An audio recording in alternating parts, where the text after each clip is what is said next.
home of the Philadelphia Eagles. They've got him, it's a sack! Sixers. Oh, baby! And Flyers. He scored! 97.3 ESPN. WENJ. WENJ HD, Millville, Atlantic City. A Town Square media station serving all of South Jersey. This is Game Night with Josh Hennig. It's good! On 97.3 ESPN and the 97.3 ESPN free mobile app. And he scored! Now live from inside the Ocean Casino Resort Studio, here's Josh Hennig. Josh Hennig here on 97.3 ESPN. Phillies, Dodgers, the huge weekend showdown between two of the best teams in the National League. Of course, tonight, tomorrow, and Sunday. We'll get you ready for that. Coming up here on the Power Hour. Plus, we'll get into some NFL and Eagles conversation. Rob Maaddi from the Associated Press. He was at the owners' meetings this week. We'll get his thoughts on the latest news around the NFL as we are not just in the midst of the NFL offseason, but we are counting down the days to the NFL draft. And as usual, you have one more chance to qualify today for the Eagles draft party. Listen for the sounder for your chance to qualify, and then be caller number 7 when I tell you to. But right now, we're going to hear from you guys on the text board, 609-403-0973.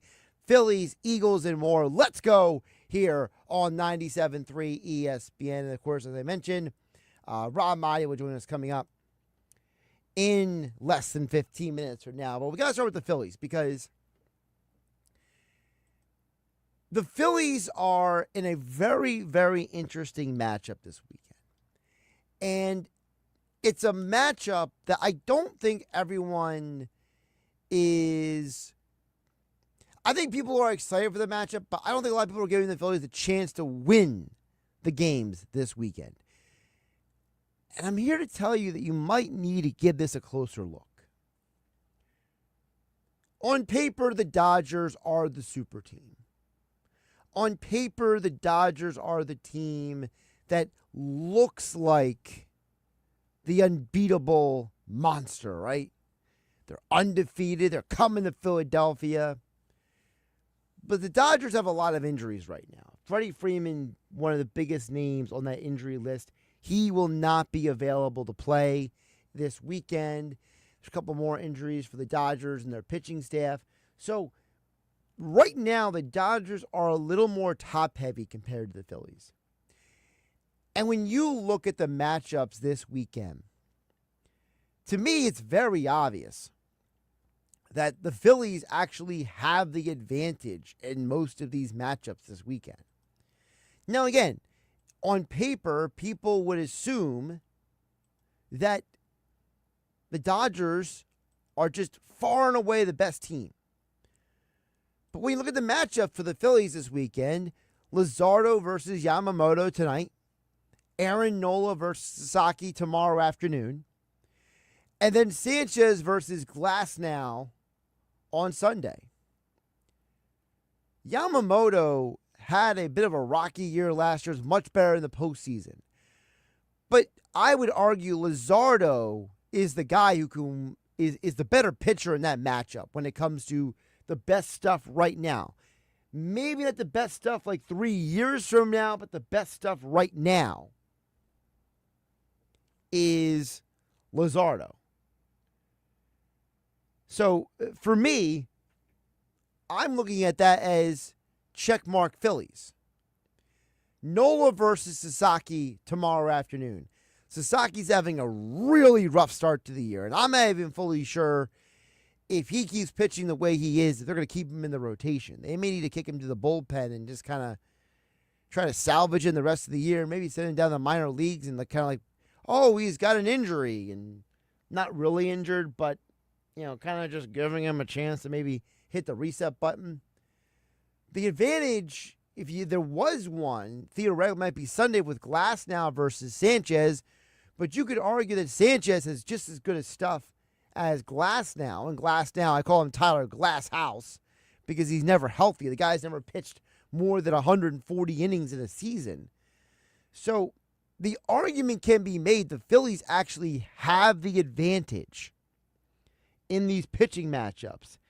And as John Middleton, the Phillies owner and managing partner, said on the Phillies Show podcast, he told them that he thinks this Phillies team might be the best pitching staff in baseball, and that he thinks they compare to the 2011 Phillies.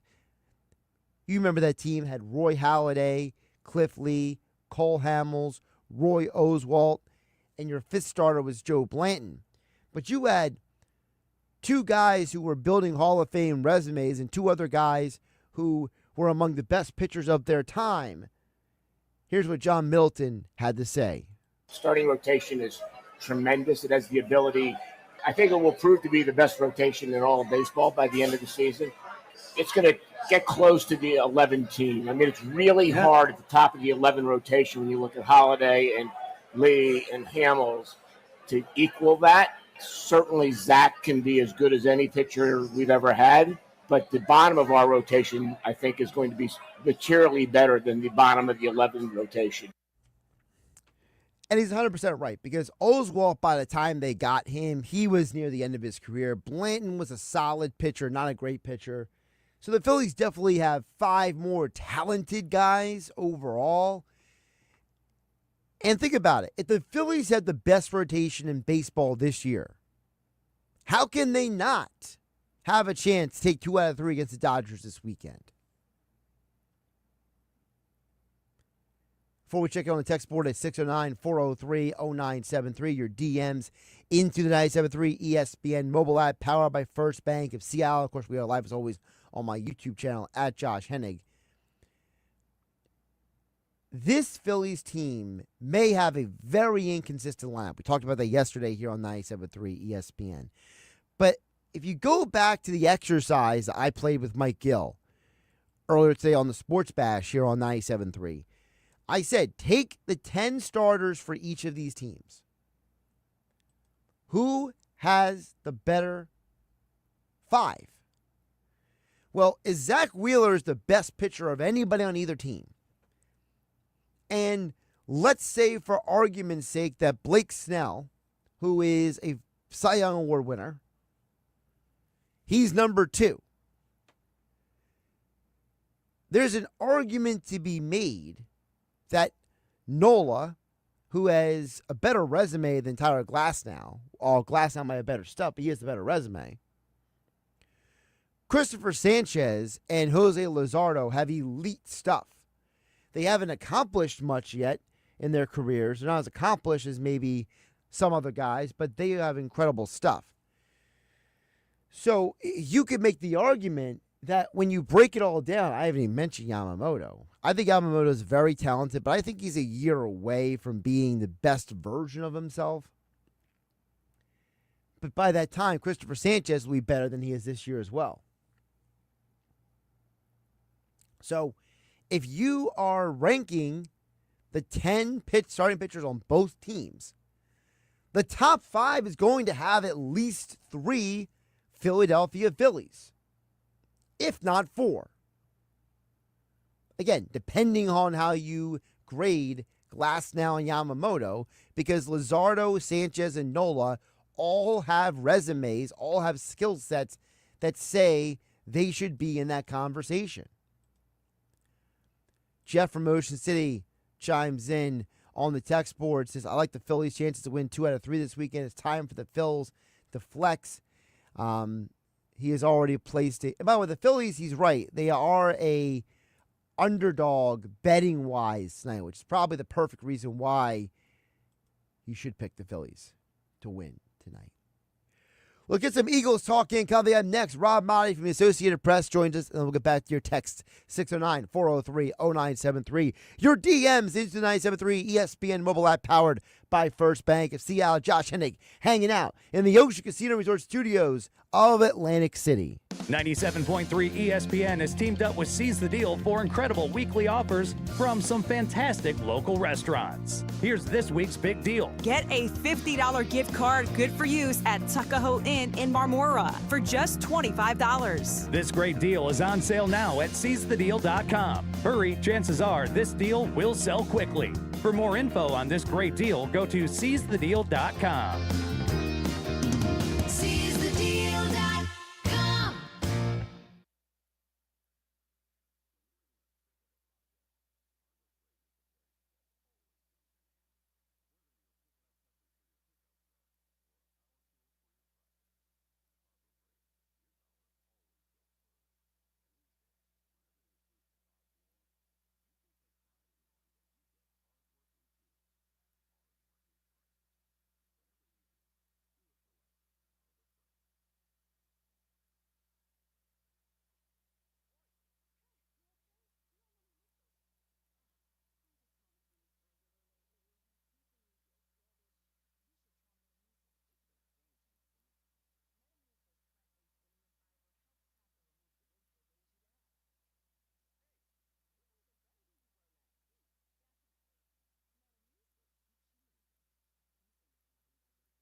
As a fan, you know all the important sports cliches. And when you save money by bundling your home and auto with Progressive, you can get out there and give it 110%, even though that's mathematically impossible. And remember, failure is not an option. Well, it's always an option, just not a good one. But you're not worried because you've got ice in your veins. You're on fire. How can both of those things be true at the same time? Well, that's between you and your doctor. So get out there and leave it all on the field. Leave what? Who cares? Just leave it and save with a bundle from Progressive. Progressive Casualty Insurance Company affiliates and other insurers. Not available in all states or situations. This is the Town Square, New Jersey Info and Weather Network. Progressive Insurance presents the Sports Flash on 97.3 ESPN. Jesus Luzardo getting the start for the Phillies tonight as they begin a 3-game weekend series against the Dodgers. Phillies coming off a 3-game sweep of the Rockies. Yoshi Yamamoto will go for Los Angeles. Dodgers off to an 8-0 start. That's the best start of any defending World Series champion. Sixers hosting the Minnesota Timberwolves today. 5 games remaining on the season. Thursday, they lose at home to Milwaukee, 126-113. Quentin Grimes, 24 points and 10 assists in the loss. Flyers back on the ice Saturday in Montreal to take on the Canadiens. You can catch that game Saturday on Rock 104. This is a 2-game trip with a stop in New York to take on the Rangers Wednesday. Flyers have won 3 straight. NCAA Final Four Saturday in San Antonio. Catch both games right here on 97.3 ESPN. Florida facing Auburn, followed by Houston and Duke. Progressive Insurance, bundle auto and home, renters or condo, and save with Progressive. I'm Tony Desiri, and that's your Sports Flash on 97.3 ESPN. Spring is cranking up in South Jersey, and so is the hiring game. The weather is warming up, and soon, business will be booming. If your business isn't ready, your competition will be. Whether you need a killer crew for the busy season or fresh stars to take your team to the next level, now is the time to make your move. Town Square Media can help you find the right people fast. No stress, no waiting, just the best hires for your business. To learn more, go to townsquaresouthjersey.com. That's townsquaresouthjersey.com. From the Town Square, New Jersey Info and Weather Network, I'm Chief Meteorologist Dan Zarrow. Temperatures tomorrow will be going nowhere. Now, the highest chance of rain over the weekend will be late on Sunday. Tonight, cloudy and cool, with a chance of a shower at some point, low of 49. Tomorrow, cloudy and cool. Could be an isolated shower or pocket of drizzle, high 54. Sunday starts dry, then showers return in the afternoon and evening, high of 65. Get weather 24/7 wherever you are. Download our free mobile app today. Every choice you make matters. Whether you're dining out, grabbing takeout from your favorite local spot, or shopping for that perfect outfit at a neighborhood boutique, you're giving back to your community. It's not just about supporting businesses, it's about strengthening connections and keeping your community vibrant. Town Square Media South Jersey is proud to shine a spotlight on local businesses that make our area special. Jenkins Plumbing and Heating. Call Jenkins for heating and air conditioning installation, service and maintenance, plumbing or drain cleaning service. Visit JenkinsPlumbingandHeating.com. Apex East Roofing. Get a price on your roof in 30 seconds at ApexEastRoofing.com. First Bank of Sea Isle. Cape May County's Community Bank. Philly Marble and Tile Outlet. Philadelphia Avenue and Route 30 at Egg Harbor Township. Visit PhillyMarble.com. Hot Bagels, your local bagel store. Always fresh, always delicious. Thank you for supporting your local businesses from Town Square Media, South Jersey.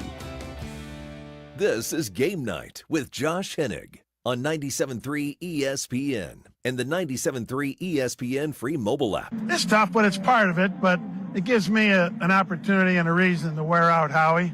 And he's got to find replacements for these guys now.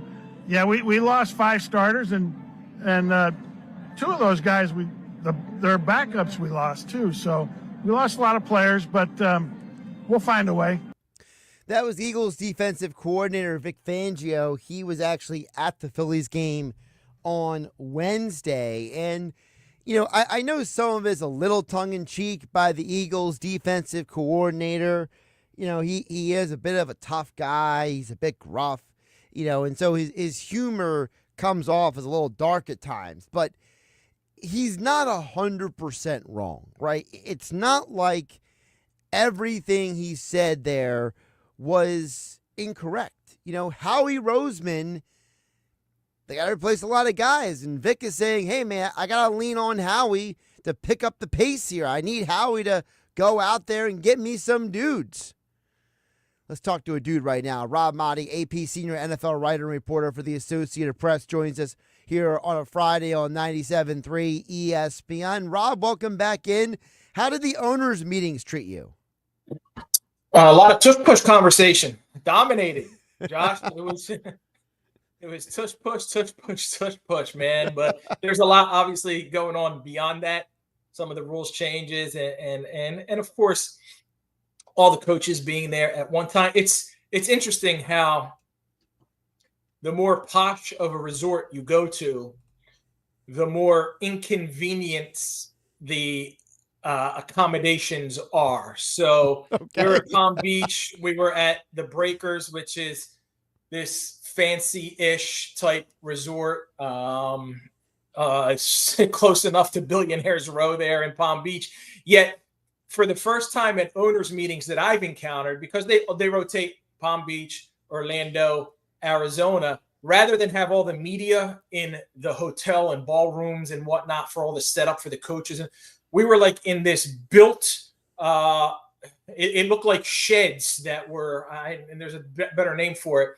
So that, and then all the coaches from the AFC were available. 16 coaches at 7:45 a.m. on Monday for 30 minutes, and we're all packed like little sardines in this tiny little area. And then again the next morning. So it's like, try and get as few reporters in here as possible, because we just don't, so it's bouncing around. There's so much news going on. There's so much conversation, right? You want to go talk to Raheem Morris about Kirk Cousins. You want to go talk to everybody, wants to talk to everybody about the tush push, whether it's Sean McDermott, Sean McVay, who says what about this, and the Giants and their first pick, and what are they going to do, and the Browns and their first pick, and what are they going to do? And then the owners are like, there's some availability with owners, and that's where Jimmy Haslam says swing and a miss on Deshaun Watson. I heard that, and it reminded me of Harry Kalas. To me, swing and a miss, that's Harry Kalas. Yeah, so he should have trademarked that at some point. So it was obviously a busy couple of days, a whole lot of news coming out of the NFL. But it's fascinating how the top topic, right? And I probably wrote 10, 12 stories. The most clicked on or whatever is tush push. Anything to do with tush push, people can't get enough of it. Well, let's hit on that really quick, because obviously, like you said, it's a super hot topic. And I first want to give you credit, because you're one of the first people who came out and said they don't have the votes right now to get this thing passed. There were a lot of people at a lot of outlets who were trying to paint this as it's the end is coming. And you were one of the only people who said, hey guys, pump the brakes. They don't have the votes. And then the report came out this week that they only have 16. That only half the teams actually are on board with this. And what's interesting, Rob, is that some of these guys keep bringing up the aesthetic of it, and they bring up the health issue. And the Eagles owner, Jeffrey Lurie, is like, I've never seen anything like this before. And Lurie's been an owner for basically 30 years. So for you, Rob, being there this week, what was the vibe to have such a divided league on a subject about one team that runs a play? And divided is accurate, because 16 out of 32 voted no. And you would think, all right, 16 out of 32 voted no, done, end of conversation. But let's table it, because we really want to possibly get to a yes. So how can we change it? So as constructed, as the proposal was presented by the Green Bay Packers, clearly wasn't enough to get this through. 16 yeses, 16 no's. So they tabled it until the spring meetings, because they want the Packers to go back in there and revisit the wording. And what I believe, Josh, like I spoke to you about this last week, and I said I'd be shocked. I'd be surprised. I don't think they have the votes. But now what they're going to do is they need 8 more votes. And there's going to be a lot of politicking, a lot of backdoor conversations to get 8 more votes. But the NFL is very concerned about making this seem that they're targeting one team. So let's reword it so that the terminology that is going to be presented is to avoid any, or to ban or eliminate any pushing and any pulling, which means when you see a running back run 5-6 yards downfield, and then suddenly his entire roster or offensive linemen are pushing him forward, for another 4, 5, 6, 7 plays, that's going to be eliminated too. And all of this was illegal pre-2004. So now what happens is, hey, let's go back to the pre-2004 terminology of pushing and pulling, and we eliminate the running back getting pushed for 10 extra yards downfield. We eliminate when maybe a wide receiver is at the 1 and all of a sudden somebody on his team, the tight end, pushes him into the end zone. And now it's going to be more difficult for officials to kind of determine when did the pushing start, when did the pulling start. But, oh, by the way, by doing that, the tush push is going to get banned. Oh, see that? We didn't target the Eagles. We just eliminated all pushing and pulling and went back to the pre-2004 rules. So that's going to be the proposal that's going to be put forth. But again, now you need 8 more. You still got to sway 8 teams. And these teams understand. They know what the league is doing. They know what they're trying to do. It ultimately is to find a way to ban the tush push. So we do this exercise all the time. Eagles are going to vote no. Todd Bowles is going to vote no if it's in Todd Bowles' hands, and Jason Light has to vote. But Jason Light is a great friend of Howie Roseman. He didn't want to say on record what, but let's assume the Bowles, Buccaneers, Jason Light, they're a no. Houston, D'Amico Ryans, they've already said no. Dan Campbell's already said no. We're at 4 no's. You mentioned this last week, and Kellen Moore, Jonathan Gannon, Shane Steichen are head coaches in the NFL because of Nick Sirianni and the Eagles. That's 3 more you would assume are no's. Not hard to find 2 more no's. So I still don't – I think it's gained momentum to where come May, there's going to be a closer conversation and a vote once the Packers rewrite the rule. But I'm not absolutely convinced that it's going to be a no. But does it stop there? And where does it stop? Because clearly the league wants this play out of the NFL. And I thought it was interesting how all the conversation started with, Josh, it was all about player health and safety. Well, there's no data. Well, it's not about the data that we have now. It's all about the future catastrophic injury. Well, the NFL is a violent sport. There could be a catastrophic injury on any particular play. Oh, by the way, if you listen to Rich McKay, the competition committee chairman, he made it clear in his news conference, as many people are as concerned about the aesthetics and whether or not this is a football play and whether or not this should be part of the fabric of the NFL going forward and the tradition of the NFL, as there were people concerned that this is a safety and health issue. So that's where Rich McKay let it out. Like, it really comes down to it's the aesthetics of the play. And when you get to that point, and the people like Sean McVay who thinks it's an ugly play, and then other guys who think Matt LaFleur who doesn't think it's a football play, and then they want to throw out the terminology like it's a rugby play when an Eagles player, Jordan Mailata, played rugby and doesn't believe it's a rugby play. Like, right. It's getting closer, Josh. It's getting closer to potentially be banned, but I still think there's work to do and a lot of politicking behind the scenes. Talking to Rob Maaddi from the Associated Press. He was at the NFL owners meetings this week at Rob Maaddi on the Twitter X platform. Of course, check out all of his coverage at AP News of the NFL.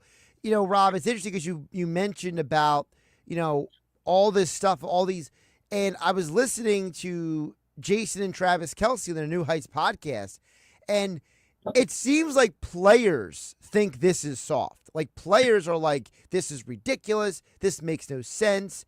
There's a lot of players who think this is ridiculous, but it's the owners and the coaches who are like, this is not a football play, but it's not the owners and coaches having to do said play. So there's a lot of irony to this. And, Rob, I said earlier this week that what's dumb about this is that if anyone knows football history knows that basically tush push is all football was for the first 30 years of football from 1880 to 1910 until they made the forward pass legal. And I love when Jeffrey Lurie said at his presser, remember when they said the forward pass was an ugly play, So yeah. It's funny how we've come full circle to now what made football, the toughness and the bravado now is being called an ugly play. Yeah, and it's right. Like, you look at the forward pass and how they thought so many folks back then, way before our era, thought like this is strange to football. What's it going to do to football? How do you do this? I find it like fascinating and hard to believe that you're going to try and eliminate a play just because one team is so successful at it and teams can't stop it. And it's not perfect. It's not 100%. The Eagles were stopped on it. The Buccaneers stopped them a couple times. There were some teams who were able to figure out a way to stop it, to penetrate and get that tackle. And other teams do it. And that's the thing. It's available to everybody. Anybody can try it. And if I'm going back to the health and safety standpoint, like how different is it from a quarterback sneak? When you ask the guys who actually have to line up and perform this play, the only difference between the quarterback sneak and a tush push is the quarterback, and in this case, Jalen Hurts or Josh Allen or whoever it may be, has a couple players pushing him from behind. But the offensive linemen pretty much have to do the same thing. They got to fire off the ball. Their head is down. They're doing this same. It's as dangerous that way. The sneak isn't as successful as the tush push because you don't have the force behind other guys pushing and all of that stuff. So that's why the health and safety concern really doesn't hold up. And there is no data. And all of a sudden, well, there isn't enough data because there isn't enough plays. But you would think if it was dangerous, maybe at one point out of, I don't know how many times the Eagles have run it, how many times like somebody would have got hurt. That hasn't happened. So they're going to continue to work it and continue to try and eliminate this. And the Eagles still got Jalen Hurts and Saquon Barkley. And whenever they get in a short down situation, third and short, fourth and short, they'll still probably figure out a way to get that first down. And by the way, Jason Kelsey said on his podcast also that he expects the Eagles to still be able to convert on the quarterback sneak because they still have Jeff Stoutland and nobody else does. He said. So, good luck NFL, because you what's the guy saying? You poke the bear and you make him mad and then see what happens. It's like, you stop this, then what are you gonna do? But I digress. Speaking of the Eagles, Rob, I wanted to play an audio bite for you from Lurie's presser because you were very closely covering the 2017 Eagles when they won the championship. And Howie has kind of admitted this in the past, but the owner of the Eagles fully admitted that maybe they didn't plan ahead as well after the first championship and things are a little differently this time. And I want to get your perspective on this as someone who covered the team so closely after the first championship. Because, Rob, as you and I both know, there was a lot of good fortune, blessings, things going your way that got them to some of the points they did during the Doug Peterson years. And it's interesting to hear the owner make this admission back on Tuesday. Maybe we didn't plan as well for 1, 2, 3 years out as we are now. Maybe it's just more obvious now. We've got an exceptionally young, both roster and talent level, players that are about to really emerge on the scene that are not necessarily national names. We want to keep as many of those people as possible. Maybe at that stage, we kept more in the short run and didn't quite maximize where we'd be 12, 24, 36 months out. That's a very unique admission from Jeffrey Lurie, is it not? Yeah, and it's interesting. I will say this about the 2018 Eagles. There were some things off the field that were kind of became divisive. If you remember the situation with the trip to the White House, and how at the last minute that was canceled, and because the Eagles made it known that they weren't going to go, then the White House administration pulled the invitation. Well, there were some players who wanted to go. And I'm not going to start naming who wanted to go and who didn't, but there was one particular leader on the Eagles on the defensive side, Malcolm Jenkins, who didn't want the team to go. And his voice was prominent on that team. Malcolm Jenkins also recently came out. If you recall, Josh, there was a false report maybe 2 weeks or 3 weeks after the Super Bowl saying that the Eagles weren't going to go.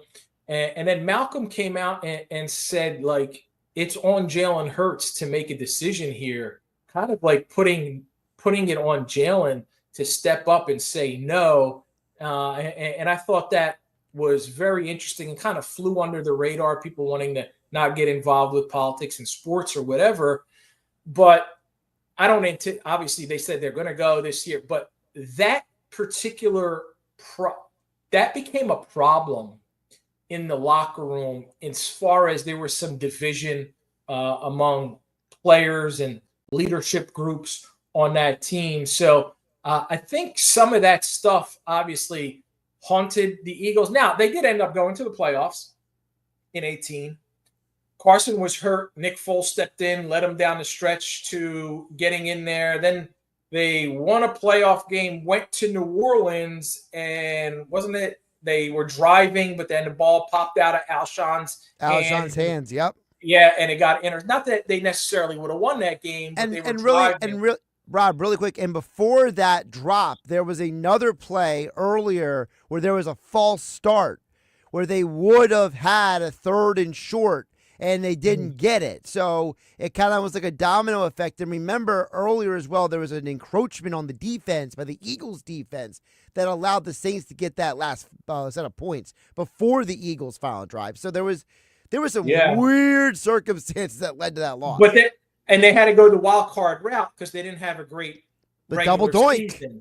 Yeah, and that's it. That was the Cody Parkey double doink that even got them to New Orleans in that game. So I think there was they still had talent. They still were able to get to within a few points of getting back to the NFC title game that year.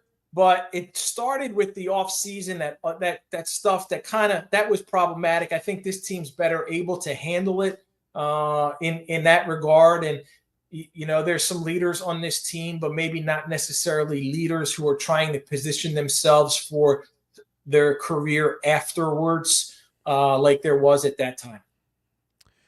By the way, Jeffrey Lurie was asked about what you just talked about with the White House visit. This, for those of you out there who didn't hear it, here is what the Eagles owner said when he was, and I don't know who asked this. I wish I could give them credit because it was a great, whoever the reporter was, you could barely hear the question, but it was an amazing job when you amplify the audio. So if you get a chance, Rob, maybe you can look up and find out who the reporter was who asked the question. Will do. Because I thought the reporter who asked the question did an amazing job at asking it in a very confrontational way, I'll say. So here was the Eagles owner answering about what happened in 2018 and them accepting the invite this year. There was no reticence whatsoever. To be celebrated at the White House is a good thing.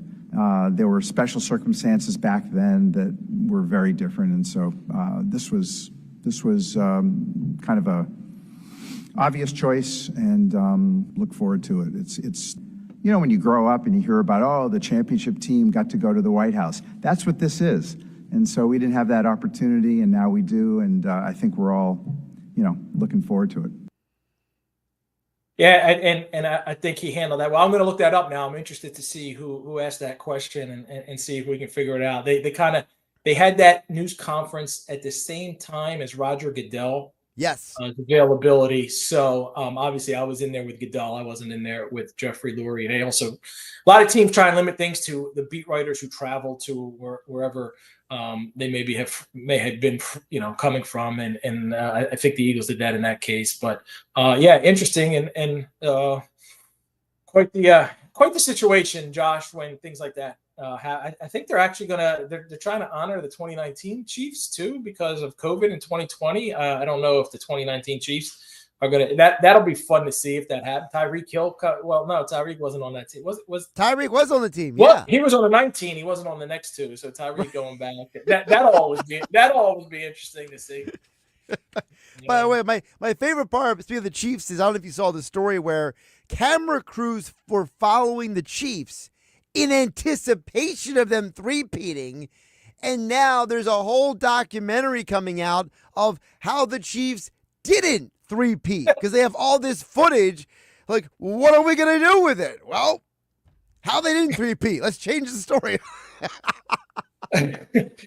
I didn't see that. I didn't know that was going to happen. But yes, it's coming. It's coming out this summer. Okay.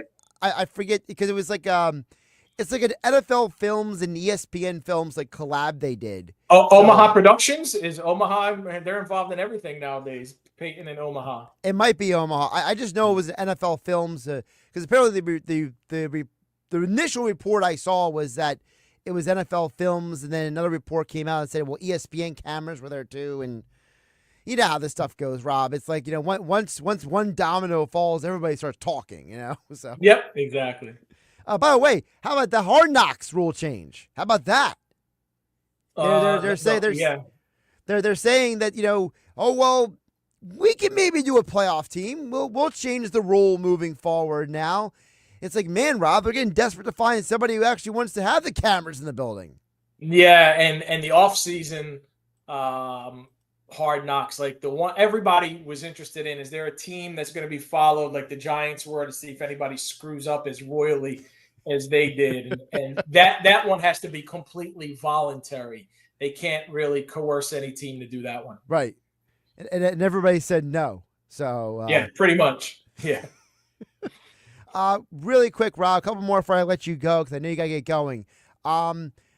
Your perspective on the draft with the quarterbacks, because I know a lot of people are at Shedeur Sanders throwing today in Colorado.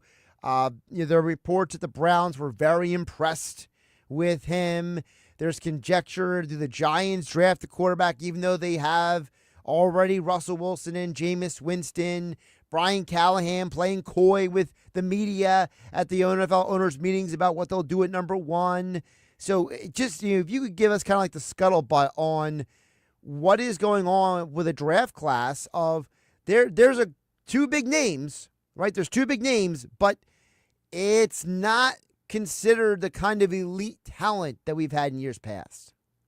Yeah, I'll start with the top of the draft, Tennessee Titans. I came away from listening to Brian Callahan thinking what I thought all along. They're either going to take a quarterback, in which case it's Cam Ward, not Shedeur, but they're not going to tell you that, or trade down. And he basically said that franchise quarterbacks are priceless and you have to put the price on what they're worth and trading that.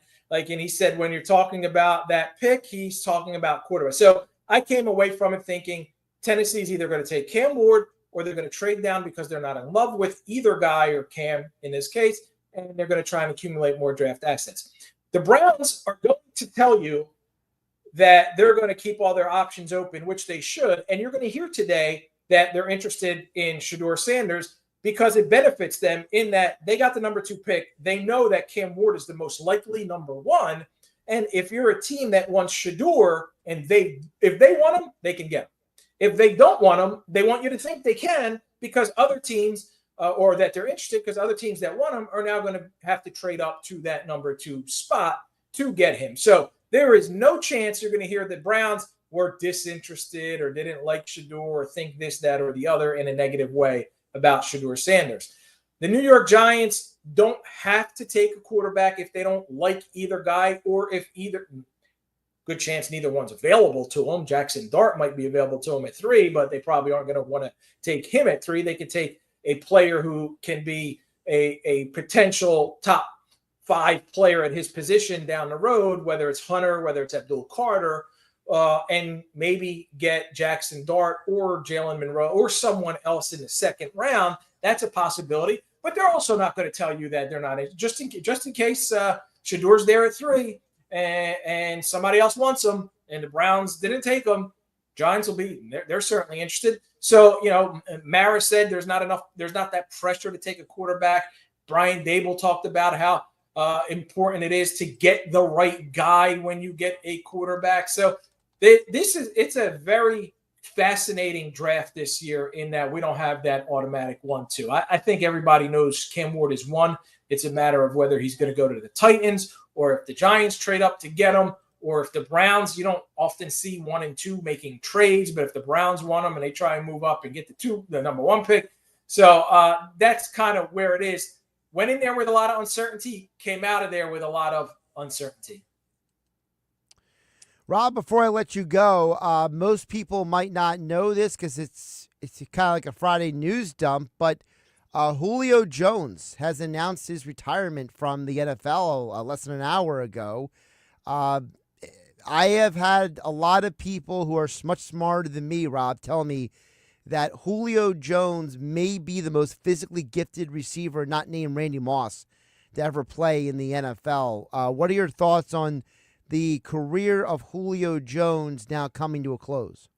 One play stands out, and it was in that 28-3 Super Bowl lead that they ended up losing. Julio Jones made one of the greatest catches that, because they didn't win, the Falcons didn't beat the Patriots and hold on and protect that lead, that you'll ever see on, I think it was a 3rd and long. It was near the sideline. It was an incredible play to extend the drive. And Kyle Shanahan, rather than running out the clock, I believe subsequently Matt Ryan may have been sacked, fumbled, strip sacked or something, but they had an opportunity to win the game and they didn't. Thanks to Julio Jones, they were up 28-3 at some point. He made a tremendous play, but that just kind of like when I think of Julio Jones, I think of that acrobatic play. Another one that I think of is the Eagles winning the Super Bowl because Julio Jones wasn't able to pull down Matt Ryan's pass in the end zone that he thought he should have caught. I forget who was defending him, whether it was Ronald Darby or who was the other corner on that. I thought it was Jalen Mills. Jalen Mills, Ronald Darby. They were the two corners who gave up 500 yards to Brady, but still won the Super Bowl anyway. Julio didn't make that play, but yeah. When you talk about physically gifted, physically talented, one of the all-time greats. I got to see him a little bit up close in the tail end when he was on the Buccaneers. He was just a shell. Couldn't stay healthy. He was a shell of his former self. Caught 3 touchdowns in 2023 with the Eagles, so he got at least he got a couple touchdowns on his way out the door. So he had that going for him. Rob Maaddi, Associated Press, of course, at Rob Maaddi on the Twitter X platform, and Faith on the Field Saturday and Sunday mornings on 97.3 ESPN. Rob, I believe it's Sean Alexander you have on this weekend. Yes, sir. Another busy week. Another former guest who was on, Sean Alexander. Always a great guy. Always a great conversation with a former league MVP, one of the few non-quarterbacks over the years. Back when running backs actually had a chance, Josh. Yeah, before there was Barkley, there was Sean Alexander and Adrian LT, Peterson. yeah. I think after him was LT, then Adrian Peterson, then it's been QB. Yep, exactly. Rob, appreciate you jumping on. Enjoy the weekend. We'll talk soon. You got it, buddy. Take care. Keep up the great work, Josh. Appreciate you. Rob Maaddi joining us here on 97.3 ESPN FM, the 97.3 ESPN mobile app powered by First Bank of Sea Isle. And, of course, we are live on my YouTube channel at Josh Hennig. Right now, the final opportunity for you today to qualify for the Eagles draft party. Let's go.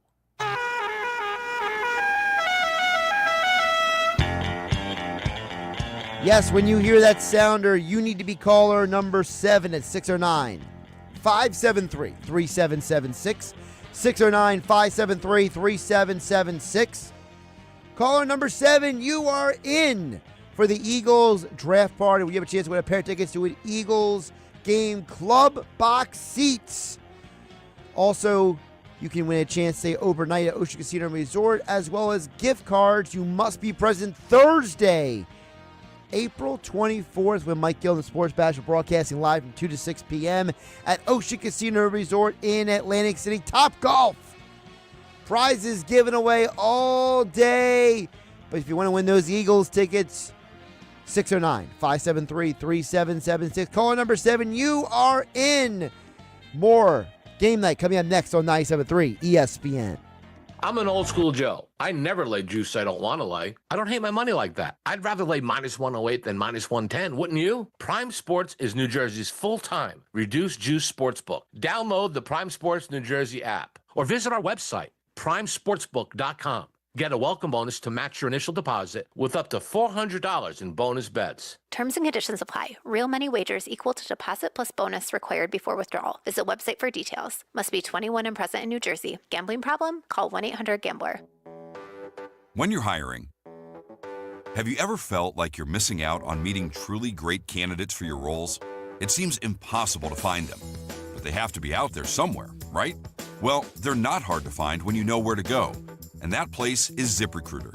And right now, you can try ZipRecruiter for free at ZipRecruiter.com/radio. ZipRecruiter helps 10 million people with their job search every day. And because these people are actively looking for jobs just like yours, it's easy to find the right person right away. In fact, 4 out of 5 employers who post on ZipRecruiter get a quality candidate within the first day. But if you're not using ZipRecruiter, you're missing out.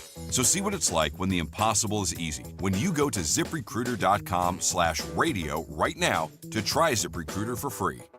Once again, that's ZipRecruiter.com/radio. ZipRecruiter.com/radio. Never miss out on great candidates with ZipRecruiter. Taxes was taxing. Now taxes is relaxing when you file for free. I can file for free? TurboTax Free Edition. Roughly 37% of filers qualify. Simple Form 1040 returns only. See if you qualify at turbotax.com/free. I can file for free.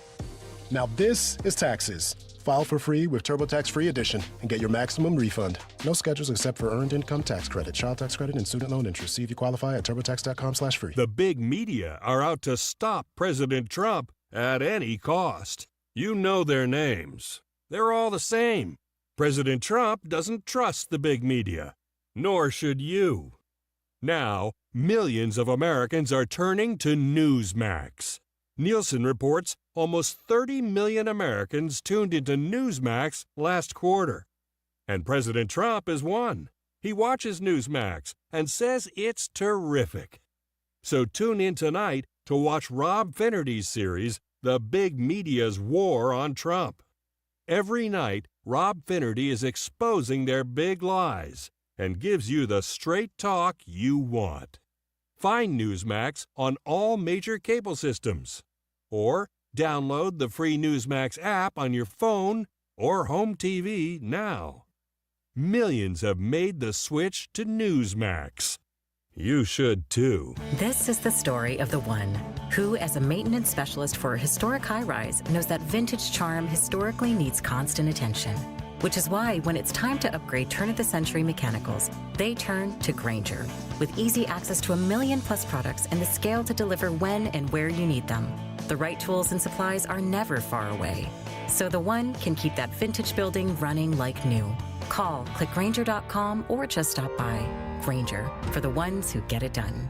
Now at Verizon, we have some big news for your peace of mind. For all our customers, existing and new, we're locking in low prices for 3 years guaranteed on My Plan and My Home. That's future you peace of mind. And everyone can save on a brand new phone on My Plan when you trade in any phone from one of our top brands. That's new phone peace of mind. Because at Verizon, whether you're already a customer or you're just joining us, we got you. Visit Verizon today. Price guarantee applies to then current base monthly rate. Additional terms and conditions apply for all offers. Right now at the Home Depot, shop Spring Black Friday savings up to 35% off select appliances plus free delivery from top brands like Samsung. Get tech you can trust to simplify your daily routines. From all-in-one washer dryers to smart refrigerators with Family Hub. Upgrade your kitchen and laundry with trusted technology from Samsung, ranked #1 in customer satisfaction. Get Spring Black Friday appliance savings and free delivery now at the Home Depot. Visit jdpower.com/awards for more details. Free delivery on appliance purchases of $396 or more. Offer valid April 3rd through April 23rd. U.S. only. See store online for details. Fakes right, turns left again, turns right, flips it up and in! Fadeaway corner three, got it! With 64 games in the books, Florida, Duke, Houston, and Auburn now make their stand at the Alamo Dome for a shot at the title. Just 2 wins away from claiming the 2025 NCAA Men's Basketball Championship. Tune in this Saturday to hear Westwood One's exclusive coverage of the NCAA Final Four. Listen to the NCAA Tournament, the Final Four, on 97.3 ESPN. Coverage begins after Major League Baseball. Now, more Game Night with Josh Hennig on 97.3 ESPN and on the 97.3 ESPN free mobile app, powered by First Bank of Sea Isle City. Let's wrap up the Power Hour here on 97.3 ESPN. Of course, you guys can text in one more time. 609-403-0973. Your DMs into the 97.3 ESPN mobile app. Of course, Phillies versus Dodgers, Apple TV Plus tonight. So keep that in mind. If you're out there flipping to NBC Sports Philadelphia, trying to figure out where is this game, hopefully you planned ahead for it. I know for a lot of people, there is the question of when it comes to the Phillies this weekend. Can they get 2 out of 3? I certainly think it's possible. I think they probably, if I was to break it down, I think they win the first 2 games and then they lose Sunday. Like, I think they win tonight and I think they win tomorrow, but then Sunday might be the game where it's a little iffy because, one, we know that JT Realmuto doesn't always play on Sundays, and number 2, of the 3 pitchers pitching this weekend, you can make the argument that Glasnow is the best the Dodgers have to offer. And I do think that no Freddie Freeman, he's already injured. He's not going to play all weekend. The Dodgers will have 3 days with their current lineup, and by the 3rd day, they should probably be able to figure it out of how to deal with a lefty. I think tonight will be a little bit of a shock for them. And I think, I don't know. I don't understand what's going on with Sasaki. This guy was lauded to be the second coming, the next big, great Japanese pitcher. You know, today is the anniversary of Hideo Nomo's last no-hitter, the great Japanese. For those who don't remember, Hideo Nomo, he laid the road. He put the groundwork down for everyone that came after him, okay? He was the first great Japanese player where people were like, oh, wait, these Japanese players are legit. And then years later, it was guys like Ichiro Suzuki and Hideki Matsuyama, and now it's guys like Shohei Ohtani and Yamamoto. And there's been a bunch of other players as well. But Sasaki was supposed to be the next, right? He was supposed to be the guy who was up next. And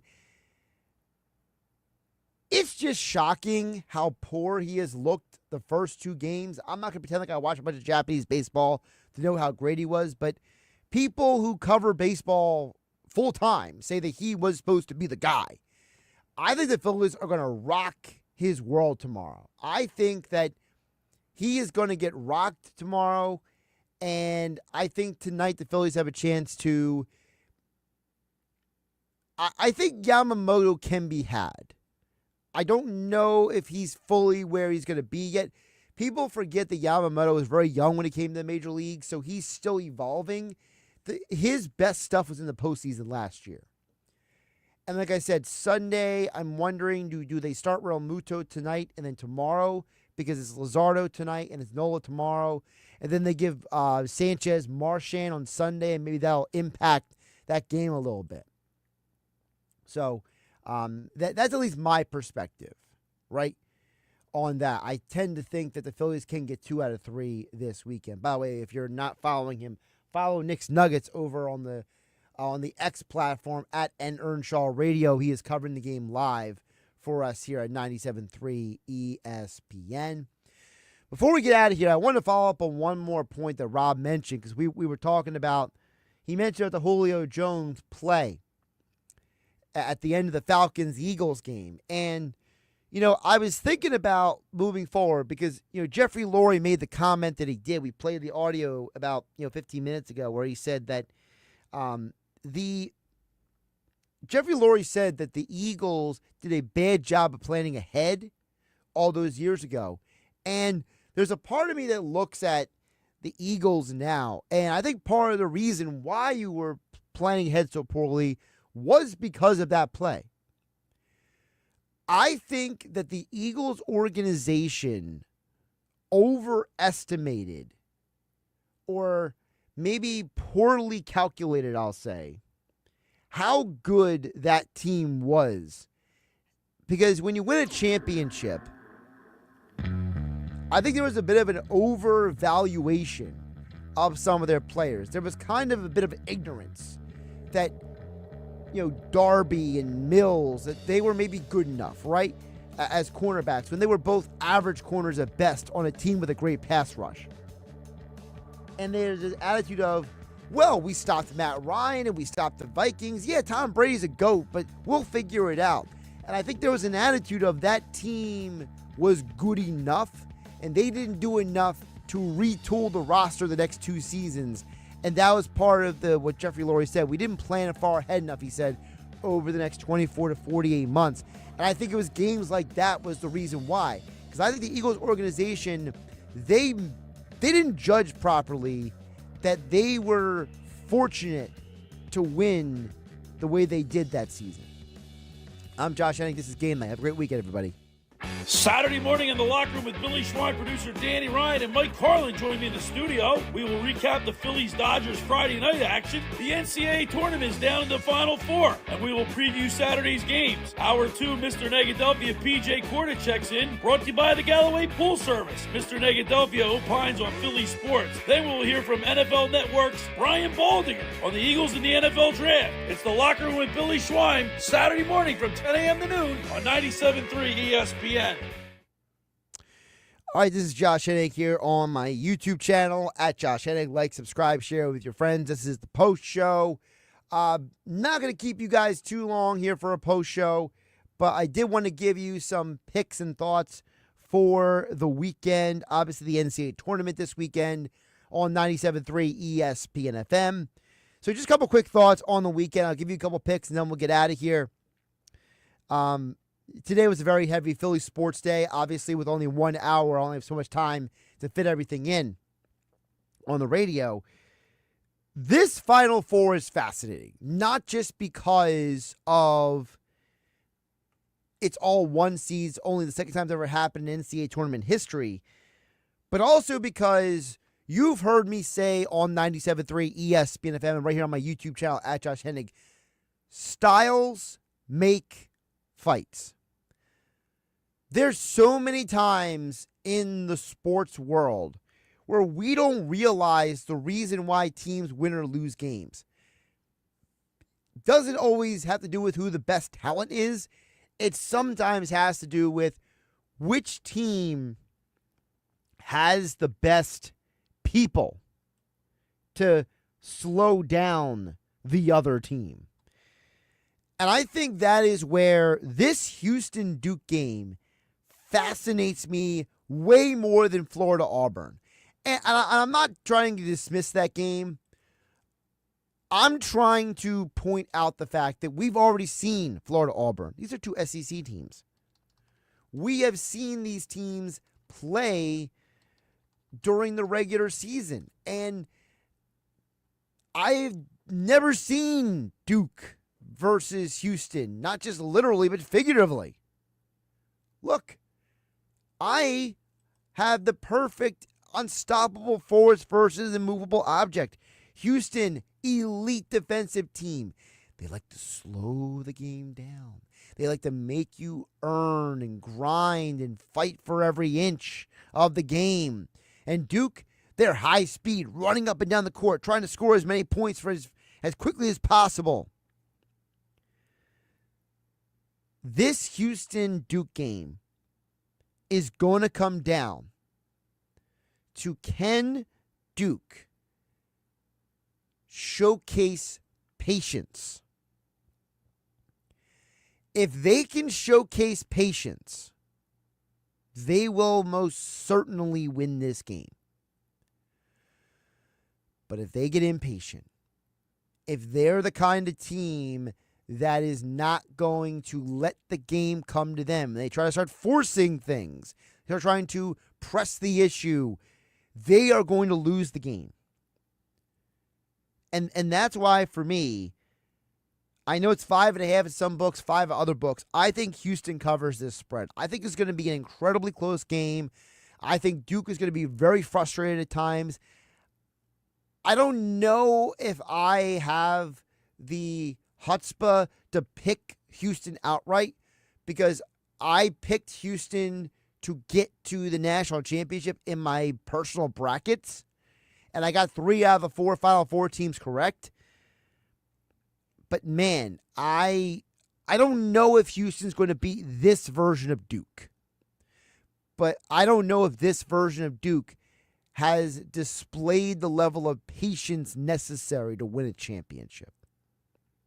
So this game is utterly fascinating to me. I can't wait to watch it. Of course, you can hear the game right on 97.3 ESPN and on the 97.3 ESPN mobile app. The reason why I'm less excited about Florida-Auburn is because I think Florida is the most well-rounded team in the tournament. I have them winning the championship this year. Florida played Auburn earlier this year, and they beat them. They beat Auburn in a high-scoring game. And I think this game will be high-scoring again.